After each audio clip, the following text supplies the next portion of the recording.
Try lang natin.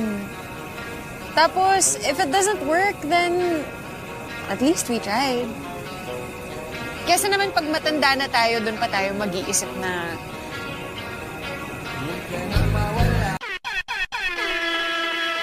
handa na ba kayo mga inut? Wah! Yung ibang mga babae, maganda sa malayo. Yung iba, malayong gumanda.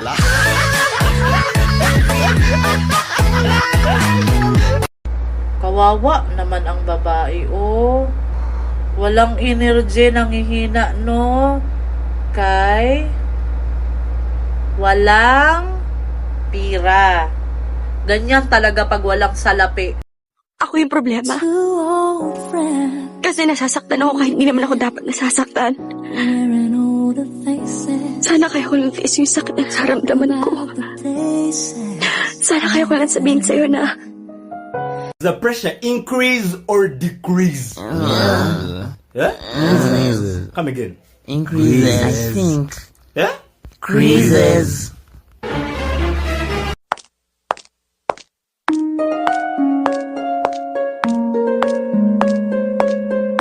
Ano? Stress kayo, bad mood. Kay sobrang daming trabaho na gagawin. Kung hindi ninyo tinanggap ang trabaho na yan, hindi sana kayo ma-stress, ma-bad mood ngayon. Kay kasalanan nyo rin yan kung bakit nyo tinanggap ang trabaho na yan. Kayo lang din ang nagbibigay ng sakit sa ulo ninyo. Mrs., can you briefly describe my job description here? Let me rephrase the question. Ano ba talaga ang trabaho ko dito? Can you state for the record that I am a nanny here and not a child psychiatrist? Let me call your attention to a labor code concerning all persons rendering services in the household for compensation. Article 145, assignment to non-household work. No house helper shall be assigned to any work, commercial, industrial, or agricultural. Furthermore, no household help shall be assigned to discipline and teach your child good manners and right conduct. In fact, it is the parents' responsibility, moral and social, to instill within their children values. And in light with your accusation that I am an unfit nanny for your badly behaving child, let me state for the record that you are unfit, unreliable, and irresponsible. Isn't that correct, Mrs.? Yes or no? Maria, gusto kong maging maayos yung trabaho mo. Ayoko na nakakakita ng mga alikabok at dumi. At kapag nakasira ka ng gamit o nakabasag ka, ikakaltas ko yun sa sweldo mo. Maliwanag ba? Opo. Madam, kapag sumasagot ka sa akin, palaging may madam. Opo, madam. Good. At ito pa ang pakakatandaan mo, Maria. Ayoko sa katulong yung madaldal, chismosa at pakialamera. Kaya itiko mo yung bibig mo. Ayoko ipinagkakalat mo sa mga tao dito kung saan kita pinulot, kung ano ang dati mong trabaho at kung ano ka. Naiintindihan mo? Opo, ma'am. Madam!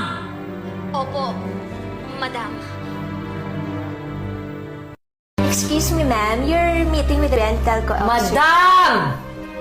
Ilang beses ko ba sasabihin sa'yo, tonta na madam ang itatawag mo sa akin? I'm so sorry. Boba! You're fired! Madam? You're fired. You're fired! Get out! Out! Oh.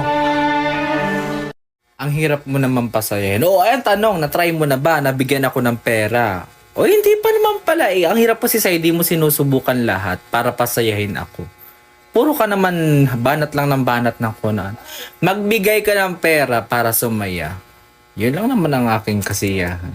tigil-tigilan mo na ang sobrang edit sa mga photos mo. Pag nawala ka, paano ka naming makahanap kung mukha kang artista sa social media pero sa actual mukha ka palang palaka?